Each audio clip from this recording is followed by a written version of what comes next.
Good morning, everybody. It's about 10 minutes to 8, 21st of March, 2025. And yeah, it's like, what time is it? It's 8, well, it's almost 8 in the morning. And it's quite a few little news events. I guess this probably will be a little bit longer video. So even though, I don't know, I guess it depends on what you called earth-shaking events.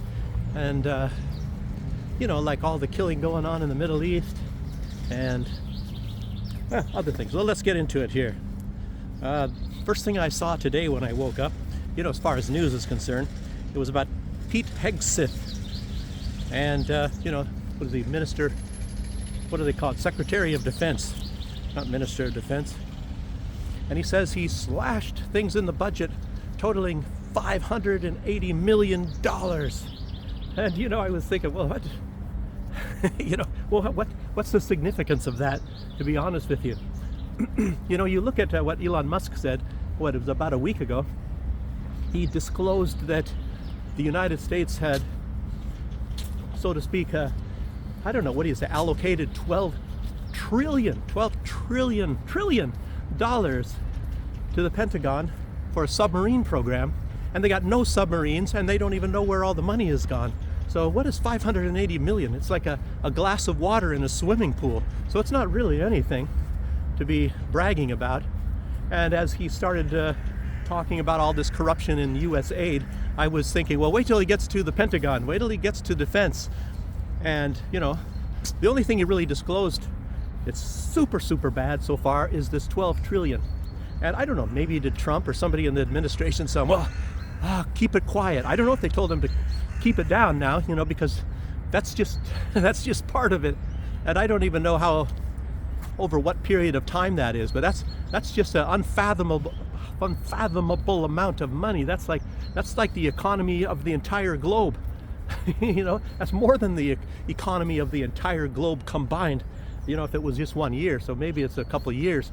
And it's like, well, where did this money go? Like I keep saying, I said, well, where do we see? I mean, you can't hide the effects of $12 trillion.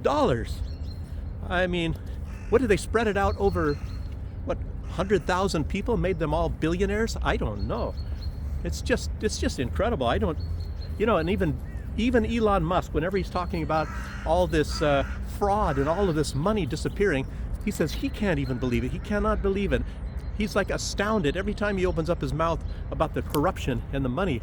And as you know, the Democrats, they're the biggest recipients of all of this corrupt money. That's undeniable. And of course, there are Republicans too. And you know that there's some people such as, say, you know, the past about Mitt Romney. You all know about his past. What was this company that he worked for? And anyway, he gets, how much money does he get every month from these companies, and what did he do? You know, it's like he was actually they would acquire companies, they'd move in, sell off all the assets, and then collect all the money, you know, collapsing the companies, by the way. And he created a few, and I guess one of them was Staples, you know, the Staples firm in the United States. But I think there's some maybe even in Europe, I don't know. But you know, a few good things, and collapsing all these other companies. And I don't know, how do you get a whole bunch of money? Do you bank it all and then you get a certain amount of interest payments per month? So how is he continually getting money every month? I don't know. Like I said, but there's corrupt people in both parties, and then there's corrupt people that you don't even know what party they're in. So, but the United States, you know, and they talk about how corrupt Ukraine is. And of course it is vastly corrupt. And it goes throughout the entire society. And I've been knowing about this for many decades, long before it started to be disclosed, you know, even by the mainstream media, before the special military operation, or before, say, 2014, probably even New York Times and all these people were talking about how vastly corrupt that country is. And it still continues to be, and it might even be far worse now. And you already know, not just hearing just from me, but all the, you know, the child trafficking, drug trafficking, organ trafficking.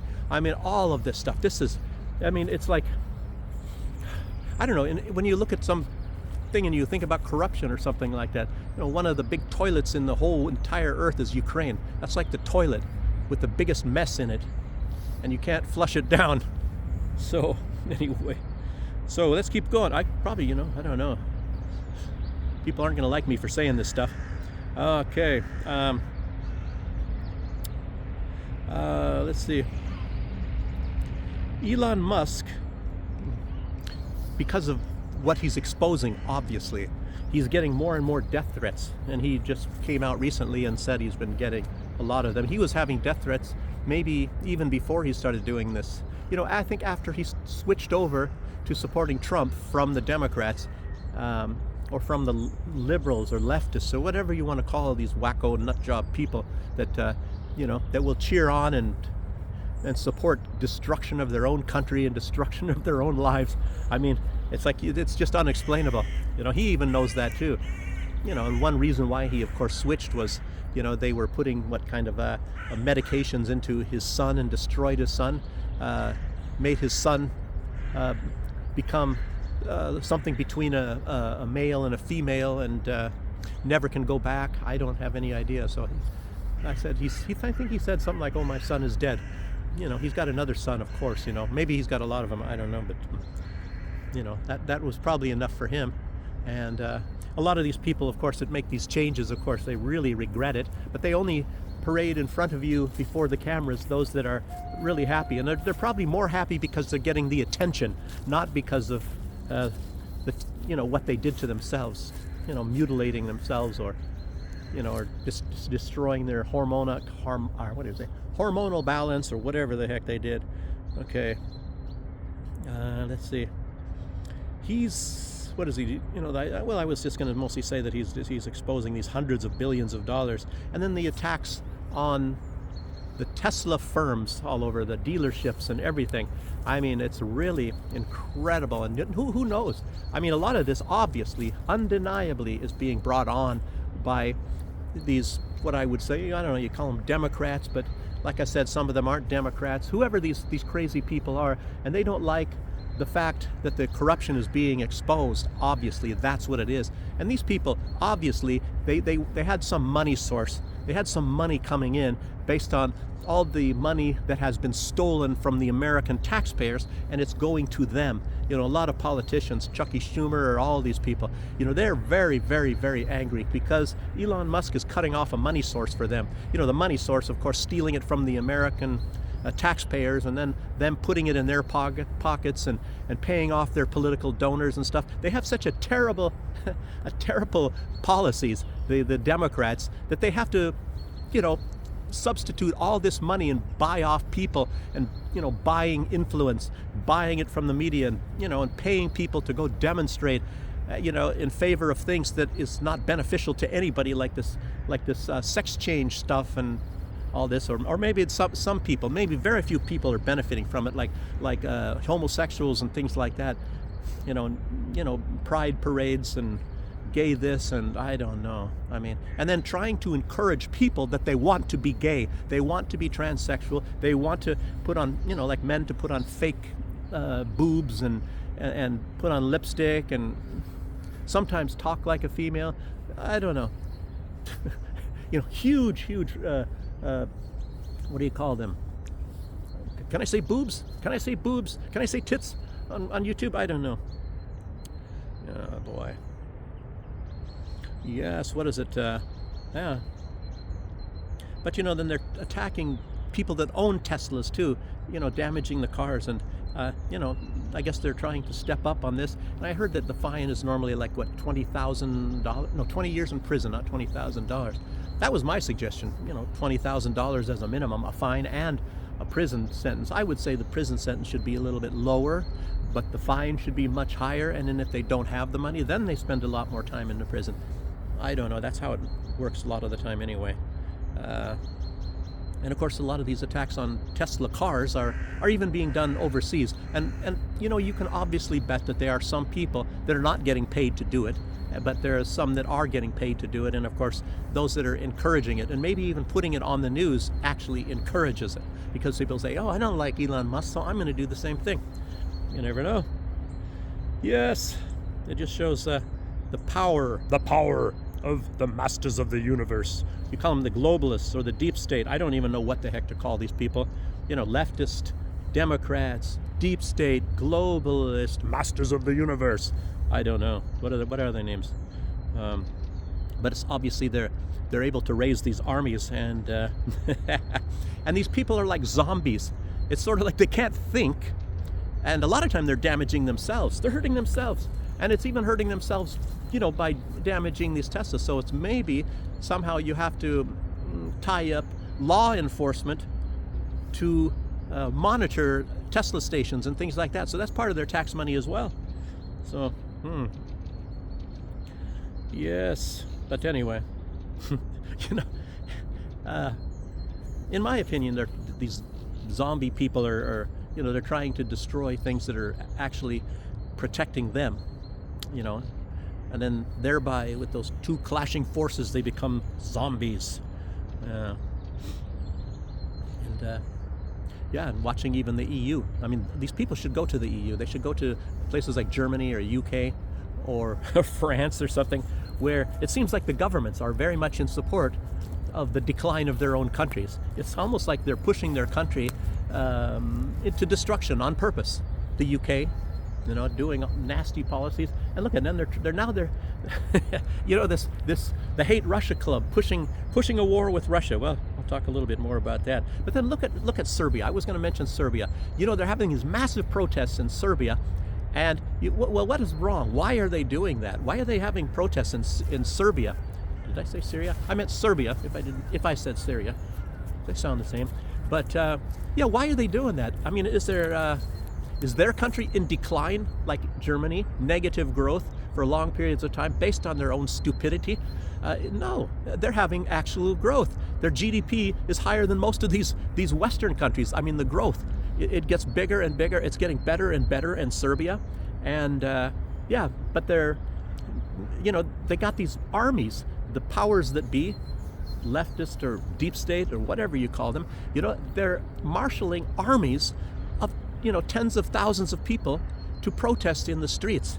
And, it's been also put out, obviously, that they have agent provocateurs doing that. They have them on film, and I think it was a lot of them, they're wearing these yellow jackets. They have to have a way to identify themselves, and then they act in concert.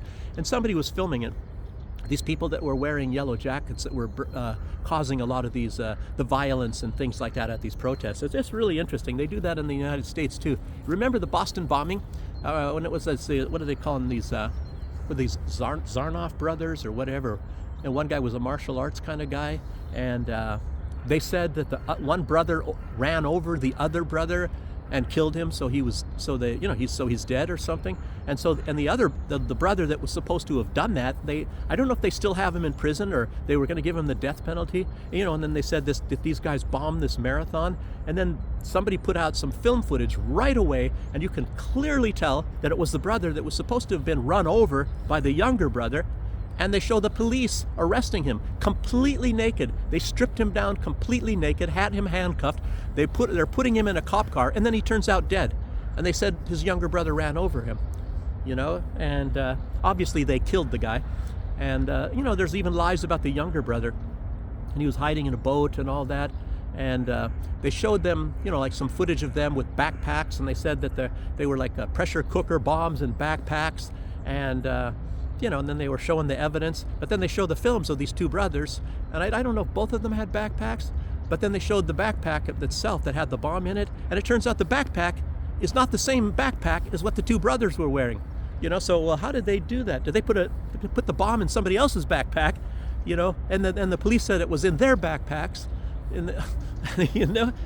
mean, there's just way too much stuff here. And then they had these guys running around with tan pants, and I think they had sunglasses, tan pants, and the same color shirts and all that. And they had quite a few of them around at that place.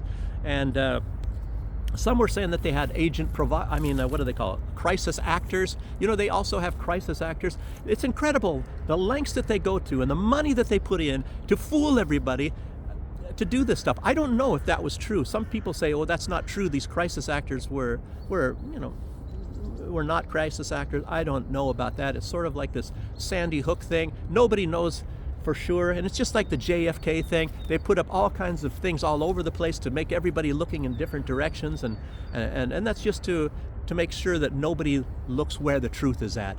Ugh, incredible. So And then you cannot really get a cohesive story. So then they come out with an official story, and then of course they hide all the other evidence. And you guys all know this stuff. That's why you watch this channel, and there are other people that put this stuff out as well. Wow. The masters of the universe. Yes. Okay, what else do we have here?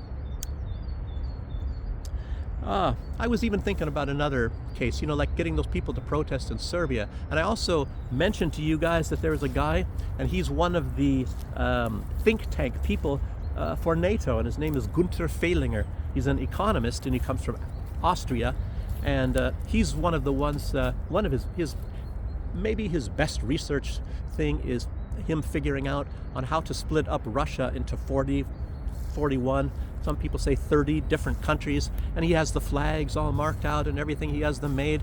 But I mentioned already in a video or two ago, that his least favorite countries are, number one, the one he hates the most is Belarus. I'm in Belarus right now.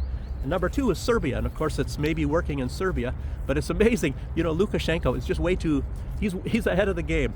Lukashenko, that's one thing why I can tell you, I should make a video about Lukashenko. He's absolutely amazing. You can get my perspective of him, and maybe you dislike him for certain things, and I can even come right out and even maybe say, oh, well, he's this and he's that, and of course these are minor things, but when you look at all the major things, the things that really matter, this guy is good. This guy is very good, and not only that, he should be getting the Nobel Peace Prize. He should be getting it, every single year, because this country has never been at war, and yet they make him out to be some some bad guy who wants to attack. Anyway, that's enough of that. I'd love to do this video. Maybe I should, it wouldn't be anything about any current news, but it would just be to put things in perspective. And the people that would need to watch it the most are a lot of the Belarusians that have been really brainwashed. Poland even admits that they've been brainwashing Belarusian people. So, it's incredible. It's not just the Voice of America. Well, it's actually run from Poland. Voice of America, Radio Liberty, Radio Free Europe, all of these propaganda, psy-op sources, they're based in other countries. And I don't know, are they getting shut down or are they not? Or are they going to get different funding? Who knows? Because there's a lot of mad lunatics out there that they put a lot into this. So, okay, let's keep going. Stop getting myself messed up here. I was going to talk about, Obama, in Ferguson, Missouri. And remember when we first were hearing about BLM and all that sort of thing? CNN was going around interviewing people on the streets there. And it's very much like Serbia. Those people, I don't think any of them really know what they're protesting about. And a lot of the time, like I told you, they advertise in different cities and they say free bus ride to Serbia, all expenses paid, free meals and all that sort of stuff. And then they can get thousands of people. And maybe the EU, I think the EU is mostly involved in this. They're saying, well, we want to take them on our side and push them into the Hate Russia Club. And they're not complying, So maybe they put a lot of money and resources into that, and getting people there and to make it look like they're protesting. A lot of time you have reporters going around and they interview people, what are you protesting about this? And they don't even know what they're protesting about, most of these people. And I bet it's the same in Syria. And it's just like what I was going to say about Ferguson, Missouri. You remember that during Obama's time? And CNN, MSNBC, all these, news outlets were saying, oh, it's about racism. It's racial. It's a racial thing. And they were interviewing a lot of these people on the streets, and it wasn't about racism at all. There were white and black people, and there was no whites against the blacks and no blacks against the whites. Nothing like that. Nothing like it whatsoever. What it was all about is police violence. They were there to protest against police violence. And that's when Obama and Soros and whoever the other guy is and those two bankers in California, that's when they were creating the BLM movement at that time. And of course, they started saying, wow, this is going to go somewhere. Let's just do something. So they started expanding it. And then of course the George Floyd thing came along, and he died of fentanyl poisoning. He saw the police coming in his rearview mirror when they were approaching the car. He saw them coming, so he took all the drugs. He was doing a drug deal at that time in his car. So he took all the drugs himself and thinking, well, he's just going to go get his stomach pumped like he has done before. But they were detaining him because of other reasons. Other times where he broke the law, which he did many, many, many times, a lot of drug dealing, and armed robbery, and, breaking it, knocking on some lady's door or kicking it in or whatever and holding a gun to her and robbing her, things like that. I don't know what they were, going to be taking him in for at that time. And of course he was resisting arrest. He was thinking, oh, I got to get to the hospital. I got to get these drugs pumped out of me. So anyway, maybe he should have told them that. And then they would have taken him to the hospital to get his stomach pumped, to get the drugs out of there. But they didn't. He didn't, and they didn't. So he died of overdose. And that's fact. That's just a known fact. But of course, definitely it's all hidden from you. That's one thing that Donald Trump should be exposing, is the real truth about George Floyd. And then of course they established the church and said he's the next Jesus, or he's the new Jesus, not the next. He's already a Jesus. So he's already the Jesus. Jesus Floyd. Okay, so that was all about that anyway. But they were able to actually create two movements out of that: defund the police and the BLM. So defund the police also came about. And what was that thing in Seattle? I even come from Seattle, but I forgot the name of that little, they're trying to create their own little country in a little section of Seattle where there would be no police, and that didn't work out. What are they going to live from? I guess coffee shops? I don't know. So anyway, or donations, I guess maybe it was, I don't know. Yes, yeah, Trump. He signed the executive order to defund the Department of Education. There's been a lot of good politicians trying to do that. So maybe they're going to have to put an end to the underwater basket weaving classes and gender studies or whatever stuff that's come out, and all sorts of other garbage, wasting people's time. I don't know, maybe I'm a product of that partly as well. I probably would have been better off getting a better education, but I don't know. That's how life is. Okay. Yes, Starmer. Let's talk about Starmer. He seems to be trying to start World War III. I mean, a lot of these jokers are, but I don't think so. I don't think so. I can come up with about 3 or 4 theories, and they all converge as well. Why Starmer is doing this, Macron is doing this, and whatever the guy, the president, or I thought it was prime minister, whatever, the leader of Finland, and all these people. I mean, it's incredible. It's just part of the Hate Russia Club, and yeah, so, you think they want World War III, and and of course that's one reason why they're trying to overthrow Serbia, because they want to get more people involved. They got to increase the Hate Russia Club, and NATO is nothing more than the Hate Russia Club anyway, with weapons. So. Yes, and I think a lot of that might be just to increase their defense budgets, because they can pilfer more money from the people. It's I'll tell you what, it's a big difference living over in a country like this, where they don't steal the money from the people and they don't seek to find ways to steal money from people, and living in the West, where the biggest concern of the politicians is how do they make themselves richer, how do they make themselves have more privilege, and how do they stay in office. And the money they steal, most of that is to go to their donors. So their donors flushes some money back to them, and they keep them in power, keep them in nice suits and great dinners, and lots of ladies, all this, whatever the heck they're into, whatever your poison is. So yeah, there's only a few countries that actually, where the leaders really do care about their people, and Hungary, of course, is one of them. It's Viktor Orban, and I'll have a little more to say about him too, but not like I can throw in there a little bit about Baerbock. I'll do that in a little bit here. Too much stuff to put out today.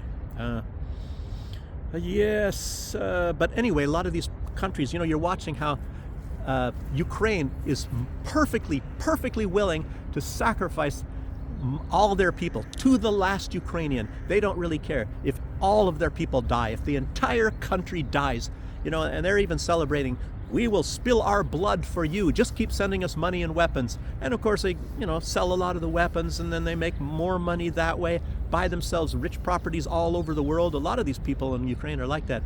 Oh boy, how often do you have to be talking about this stuff? But the new German government does want a war, apparently, and I kind of think they actually do, but they just don't want the Germans people to be fighting in it. Maybe they do want them, but the law is kind of preventing them, and they knew that the German people wouldn't go along with that, mostly because it's kind of in their Grundgesetz, I think, not to be sending military. But of course, they are sending military all over the world now. Started slowly in the Iraq war thing, and you know, they first started with blankets or whatever the deal is, and then they started leopards, and I think Merz, he wants to send the most devastating weapons that Germany produces to Ukraine. Oh boy. Yes. So, they don't want to sacrifice the Germans. It looks, I mean, the Germans don't, Merz doesn't want to sacrifice his people. Macron is perfectly fine with sacrificing French. Starmer is willing to do it. And the Baltic states, they want to do it. Maybe even Finland. Finland, I'll tell you what, Finland used to belong for quite a long time. It belonged to Russia. And, you know, they gave them actually their independence. I guess it was maybe the Bolsheviks at the Bolshevik time. And then, you know, they made war against Russia anyway. And then Russia said, okay, well, you can still have your, but just declare neutrality. And of course, now they gave it up again. Who knows? You know, although they had neutrality, they didn't have to do anything with Russia. They could have done everything with whoever they wanted and completely cut out Russia if they wanted to. But no, not good enough. We have to make enemies of the Russians. I don't really understand what this is all about, why they have to, but you never know. The power of persuasion. So, you know, zombie leaders too. Okay, what else here? Oh, this is all about the same stuff. Yeah, but I think the next are going to be the Poles. The Polish people, you know, and they've... I don't know. I'll talk a little... There's a lady. Maybe I'll get ahead of myself here. Too much stuff to put out. There was a lady talking about what was going on in the Kursk region under the occupation of... You know, it's always been Russia. It's never been anything to do with Ukraine. So anyway, that's where the Sersky... you know, his little incursion and one of his little things, and then they invaded that. And they said, oh, we're going to use this as bargaining power against the Russians or something like that. But they've killed lots and lots of people, brutally killed a lot of them, brutally. And then there was a story just recently put out, you know, one woman talking about another lady that was, old lady that was 73 years old, and the Poles gang raped a 73-year-old woman. And as far as I know, I don't know if the woman wasn't saying it herself. Maybe it's embarrassing, or maybe they killed her. A lot of time that's how that happens, you know. And I tell you what, my mother, she was in Eastern Germany. I might have mentioned it at one video. And she told me what happened to her and her girlfriend and things like that as soldiers were coming through there. So war is not a pretty thing. Okay, let's see. The Baltics, of course, want the war. You know, they said, you do not start a war without us sending our people in there to die as well. Yeah.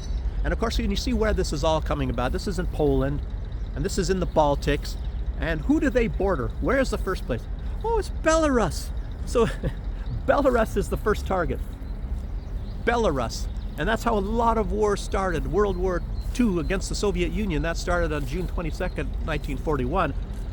Right at the Brest Fortress, when they attacked, General Guderian attacked the Soviet unit at that time at 4 o'clock in the morning, you know, and yeah, those people held out for some days, but they had no chance.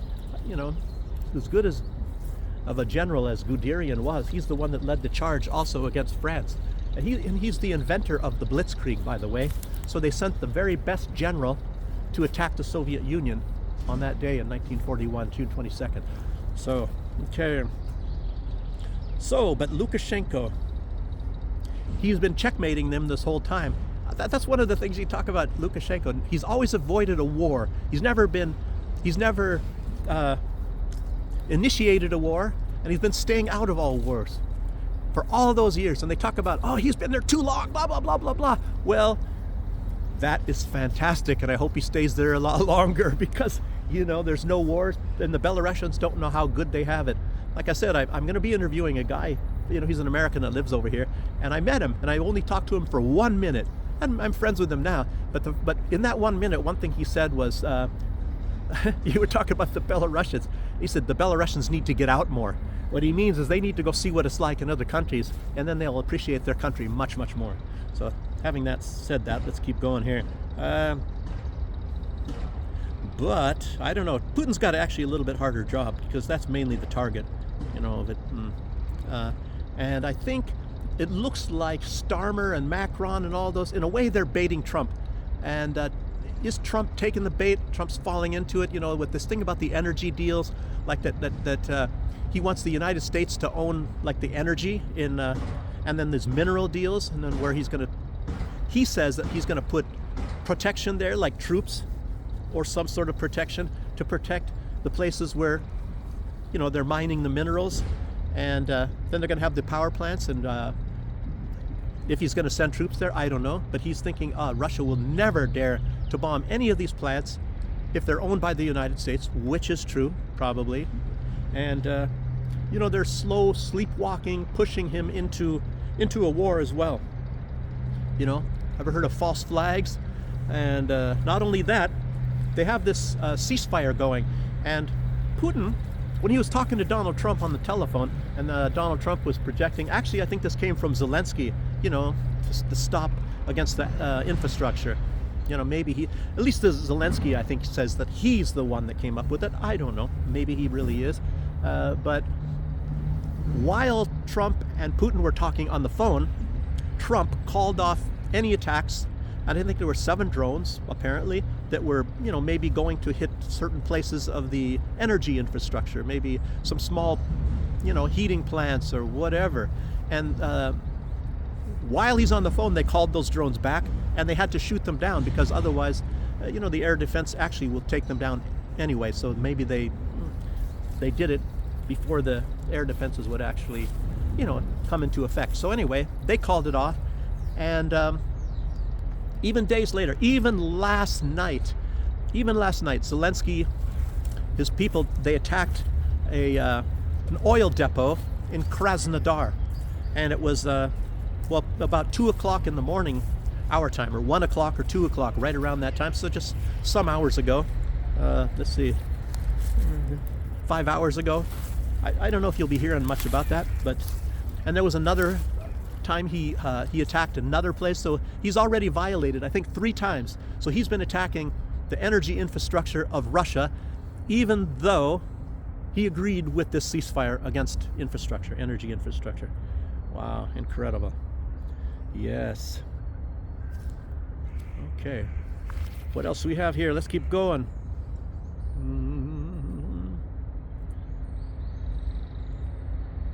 But as you know, I'm saying, you know, is there going to be a war or not going to be a war? And Europe, on one side, they said they are not going to be ready necessarily until 2029 to go to war against Russia. They've said it, you know, in that way. And then there's been a couple whisperings, 2026 and all that. But, you know, obviously they said, well, that's when Russia's going to attack. You know, they're trying to twist it around, obviously. They want to provoke Russia, obviously, into doing something, or they're going to put Russia in such a position, just like Minsk II, where Russia has to defend itself or hold their sovereignty or something, just like what happened in the Minsk agreements.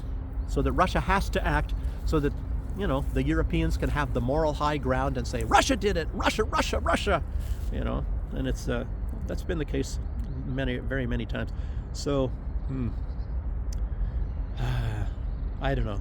And Trump, maybe he's going to fall for that. A lot of people, you know, he's already been manipulated quite a few times. So it could kick off in 2026. You know, and based, I don't know, what did I assess here? Let me see if I have any more things about this from the EU and UK. But, you know, you never know. What you know, this all depends on a lot of factors. Like Adolf Hitler in World War II, he did not want the war to kick off until about 1945, and that's when the war actually started. So he wasn't really ready, but he kept on, you know, first it was the Sudetenland, the Czech Republic and all, and then of course he needed to secure oil resources, so it was Norway, and, you know, and that's when they first used the airborne troops. And that was kind of interesting too, you know, they used airborne troops for the first time, and everybody was astounded, you know, to say these people coming out of the sky. And, you know, it's really shocked the world at that time. First time when airborne troops were used. And then, so what, they used that in Holland when they moved into Holland. I guess, you know, they had different I think they were massing like certain amounts of troops at certain points of the border, crossing from Germany into Holland, and then they were also in other places, but I think they just moved them close. But what they were doing most of the time, they did have troops that were going in, obviously, but they were parachuting dummies at all these points on the border, and it made the defense system of Holland just go berserk. So they were sending units all over to the borders to try to fight these Germans they thought that were coming in by parachute, and they were actually mannequins. They were storefront dummies put in uniforms or whatever, and so they were going to where these soldiers are all parachuting in on the borders into Holland, and then I think they used the main force, and it wasn't that many people. I don't know, I think it was less than 100. I heard, I believe, at one point, I don't know if it was like 18 people. Anyway, they parachuted them, the real ones, on Den Haag, and so they took Holland very easily, with very minimal amount of soldiers, and probably nobody on the German side dying. I don't know, or maybe very few. So, but I'm saying that, I don't know. With all this, Russia, I think Putin put out, he's not going to take the bait this time, as far as even building up a huge military like they did during the time of the Soviet Union. And of course they have the Oryshnik, and I'm sure that they are mass producing that right now. Very, very, very devastating, and you cannot defend against the Oryshnik. It is supersonic and extremely destructive. And it's not like huge areas and lots of fallout, nothing like that. There is no fallout. The areas are not huge. It's a pinpoint bomb. I don't know how big of an area, but they can bomb things, and everything is destroyed. So it's reduced to a powder. So that's not going to be any fun, when these countries are going to do that. I think he's going to have a certain amount of troops, obviously, for defense when somebody does cross the border. Lukashenko himself has put out, it's very, very difficult to defend the borders of Belarus because the territory is all flat and they can just roll right in. I mean, what are they going to put dragon's teeth on the whole border? And he's not really in for a war. He's actually a very, very peace-minded president, maybe the most in the world, at least in Europe, I guess, and that's why he should get the Nobel Peace Prize anyway. Oh, yeah. Okay. Okay, I already mentioned the 73-year-old lady. Jeez. Structure. I think I got this one too about the drones. I talked about that. Maria Zakharova. Her opinion was with Zelensky, and based on the ceasefire, she says, how will the U.S. handle this deranged terrorist scum? Meaning the Banderites, the ones that run the government over there. And of course, all the violations will not be reported. I already mentioned that. Russia is lying, but Trump, I don't think he's going to fall for that, because he's already been the victim of Russia. And so, the deal is you have to get Trump informed about what's going on. And he's already shown that when they come up with these lies about Russia, Russia's lying, he doesn't buy into it. He basically tells them, F off, I'll tell you what, I think Trump trusts the Russian government and Russian media far more than he trusts some of the people in his own government, except maybe the ones he puts in charge, as well as the media. Obviously, he doesn't trust the media over there. And who does? I guess the New York Times is putting out a whole bunch of stuff. Trump was supposed to meet with Pete Hegseth, and they said that they were going to talk about going to war with China. And Trump put out, Hegseth put out, Elon Musk put out that this is all just nothing but a fabrication. They're not going to be talking about China at all, and they're not even going to be talking about war at all. So they just made it all up, the New York Times. So, yes. So karma is actually coming back. Karma is coming back to haunt these people. Russia. Oh, it's incredible. What a tangled web we weave when we practice to deceive, I guess. I don't even know. Is that Shakespeare? Yeah. And I keep asking after seeing what's going on, how did they allow Trump to get where he's at? And I think, to be honest with you, it's Israel. And you know, Israel is also tied to the deep state, globalist, masters of the universe. They're all tied together in some ways, but Israel is actually a separate thing. And the United States admits that that's a separate budget compared to the, like, say, aid or foreign policy based of the entire earth. There's a separate one. It's all separate for Israel. So I'm kind of thinking that Israel is the one that actually put Trump there, and that obviously explains why. Oh, man. It explains why Trump is all in. He's all in for Israel, and it's terrible because, you know, we're seeing even again thousands of people, and very, very much of them children, getting killed, blown to bits, you know, and they're film footages, you know, and most Palestinians have cell phones and they're putting this on, and it's getting widespread all over the place. And I'll tell you, it's incredible. It's absolutely incredible. And you know the Ukrainians would be doing this too, except for the fact that they're the ones committing the crimes. So why would they be filming this and putting it all over when they're the ones that are actually doing it? So they make some fake stuff sometimes and said, oh, look at what Russia did. Anyhow, but there's not very much because they don't have the evidence. Viktor Orban, he mentioned something after this EU meeting. I guess huge amounts of people in the EU meeting. And of course it was all about, you know, more about Ukraine and the war and things like that. And he mentioned that Zelensky, you know, that since Zelensky took part, he noticed that Zelensky is acting as if he is already in the European Union. And Orban says that he is going to block it. He's going to veto it, you know, and he's going to have a referendum just to be sure in his country. He's going to block it until the referendum of Ukraine being able to come into the EU. And Putin said he doesn't have that much against that. But you know, I'll tell you what, how this can morph into things, especially if NATO becomes dissolved. Obviously the EU wants to come up with their own defense force. Ursula von der Leyen has even been talking about it. And I'll tell you what, that is going to be the way that Ukraine goes into a new NATO that the United States will not be a part of, but it's still going to be this huge thing, and they're going to still be getting, and of course all these countries are just begging to flood Ukraine with billions and billions of their taxpayers' dollars, you know, and it's incredible, you know, and as much weaponry as they possibly can, you know, make sure that they bring LGBT there so you can get transsexuals, you know, and you know, you get these big fake tits, you know, from soldiers, you know, running and stuff, and then if they fall, you know, they got some padding. So that's actually a good thing to putting LGBT people in the military, I guess. So they have padding if they fall. Actually, maybe they can put in some bulletproof breasts. That's the word I wanted, breasts. Okay. But anyways, Zelensky, it's incredible.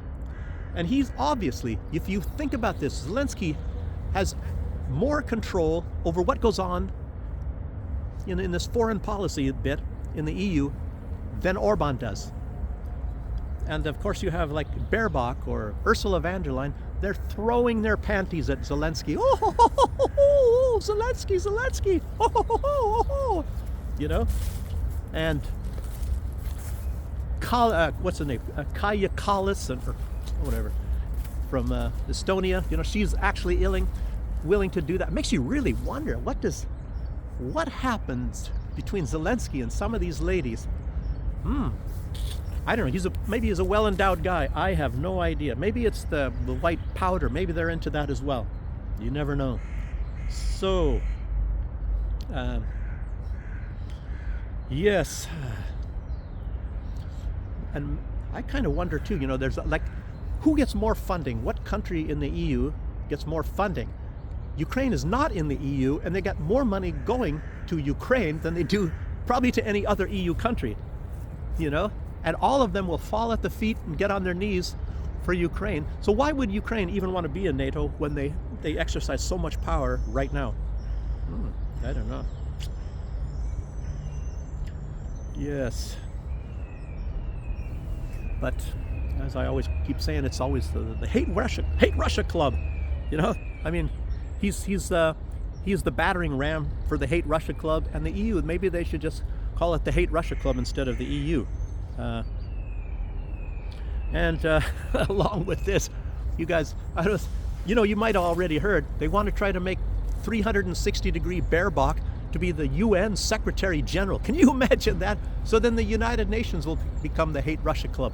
You know, it's just, I mean, this is like a disease. I mean, you thought it was like, they called it fashion, but you thought it was Nazism. But boy, oh boy.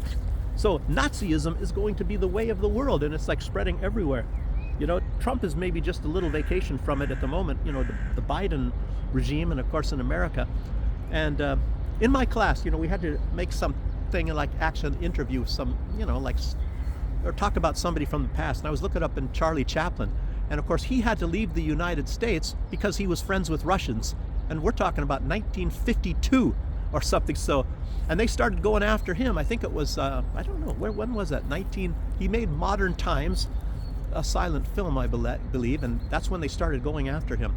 It was incredible. They called him a communist because he put in the film that he's like this tramp walking around, and he sees a truck goes by, hits a bump, and the red flag on the back of the truck, you know, that signifies that your load is too long. The red flag fell off of the truck, so he ran out and picked it up, and he ran behind the truck waving, you know, hey, you dropped your flag, you dropped your flag. And then around the corner comes this big protest of communists, and he's up in front waving the red flag. So they said he was the leader of the communists, and they, you know, that's what the U.S. government used as proof that he's sympathetic to communists. He was just going by comedy, and he had friends with the Russian people, and he was not involved in any of that stuff. But anyway, that's how they work in the United States. Russia, Russia, Russia. And of course, he had a lot of money. And the truth is, if you read his autobiography, Charlie Chaplin said they were after his money. He was the most popular person on planet Earth at that time, and they wanted to take all his money. He was very high paid. He was like one of the main founders. There was only a couple of them that founded United Artists, which is still a big company in Hollywood today. Anyway, he was one of the first people to live in Beverly Hills. So anyway, on and on. There's a lot of things. Matter of fact, they tried to kill him once in Japan, and by accident, they killed the leader of Japan. And they were trying to kill Charlie Chaplin. Just something. It's very interesting history if you want to look up things about Charlie Chaplin. Okay. Yeah. Anyway. Oh, man, I'm just about done. Incredible. How long is this going to be? It's not super long. Yeah, so a lot of people like this. I already talked about the Russians also attacked a gas pipeline in the Kursk region. You know, not only Krasnodar, you know, and then they have film footage of these big, huge flames of these places that Zelensky is violating the ceasefire with. And of course, he said that Russians are lying and they're going to invade the ceasefire. And I said this in other videos. You guys know this stuff. I said it's not going to last one day. And it's not going to last one day. And Ukraine is going to violate the ceasefire. And this isn't even the major ceasefire of the entire military operation. This is just bombing energy infrastructures, and Ukraine can't even restrain themselves from doing that. So, God, I hate being right all the time. You guys, if you ever want to know the future, just watch my show. My crystal ball is the one that actually sends me these things. So, yeah. Okay. And Macron is trying to find a way to use the United Nations to get the troops into Ukraine. Which is, he wants to call them UN peacekeepers, but in truth, there's going to be NATO soldiers. They're just a coincidence that they come from NATO countries, France and the UK and all that. And, and guess what? Oh, if Russia dares to bomb them like they said that they would, then it's going to be Russia that's the aggressors. And baby, we have World War III. Yeah. So that's what it's all about with him. Wow. Peacekeepers. Yeah. And sadly enough, Israel, they bombed parts of Lebanon last night. And of course, they're still bombing. I think like near Rafah, they're bombing not just Gaza, they're bombing the West Bank as well. And Trump continued more bombings, massive bombing raids, and they said the planes never stop. They're bombing Yemen last night. Who knows how many people and children they're killing there too. But Trump wants to see the end of the loss of life. He wants to stop all the killing. But thank you, Israel, for making me president. I mean, guess what? It's going to come out. It's going to come out that way. And if you guys haven't figured that one out already, it's not anyone in the deep state or anywhere else that made Trump president. It's the influence of Israel, and Israel influences other politicians, to include those on the left, the LGBT kind of people, and all that sort of a deal. So, and I guess Israel really wanted Trump. Trump probably made some sort of a deal. And it's not just this Gaza deal to kick out all the people from Gaza. Oh, but they can come back if they want to, as long as they bring $1 million so they can buy a small apartment. Stuff like. Anyway, so that's about it, people. I'm, hopefully nothing tragic happens today. Like I said, it's kind of early in the morning. I don't know, maybe about 9 something. And this is almost an hour long. I'll cut it off right now. Thanks for joining me, and I'll see you guys again tomorrow. And I'll have my hair probably put in a better place instead of looking like some kind of a time traveling hippie that came back to haunt the rest of the world, and peace, love, Bobby Sherman, and all that other kind of stuff. Thanks for joining me. I'll see you on the next one. Bye bye.